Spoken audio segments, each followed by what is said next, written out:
Her name was Amaya, and when she told me, I asked, "Why did they name me that?" She replied, "My mom is Spanish from the north and spoke Basque. It's an old name." "What does it mean?" She didn't know, but she knew it was a name given to royalty and princesses. She put it like that. She might have even known that she was a princess. We met on a long bridge. I was way across it, but saw her arrive at full speed. She ran to a stop just at the edge of the old trestle and immediately checked her time. I watched her catch her breath. She had sat down on a bench of which there were several along the bridge. She breathed, then moved to a slightly closer perch. This was still quite a ways from where I was resting, and I was watching the river. When I next looked up, though, she was yet one more bench closer and almost in hailing distance, close enough for me to ask, "How fast?" She took her earbuds out when she noticed I'd spoken and said, "What?" And after I repeated the question, she said that she had just run a mile in 10 minutes.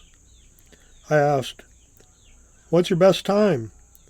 But she didn't tell me right away. She said that she used to run in high school, and she seemed a little embarrassed as if her fastest wasn't that fast. Later, she admitted it was only 9.5 minutes, which in my opinion is damn fast. We were moving slow, though. She'd already hopped the 3 benches, and, as I stepped a bit closer, another.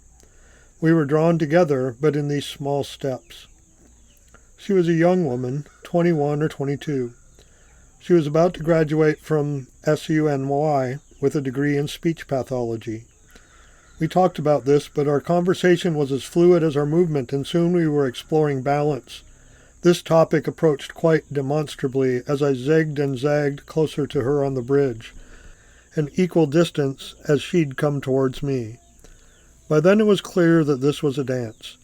To test this, I took several steps back. She mirrored the movement and gained slightly. Soon she was at the social distancing limit of the day, but before she stepped closer, raised her mask, apologizing for the necessity. I talked about dance then, not mentioning the one we were performing, rather to tell her about Sufi dancing. I shared the story about Kalina with its lyrical punchline. "All I ask of you is forever to remember me as loving you."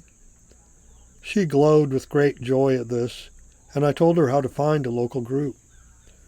Our dance was over then, and I asked her if she would run back to New Paltz, but she said that she would walk, enjoying the nature rather than speeding past it at 6 miles per hour. This also perhaps a dance with her again, an unwitting partner.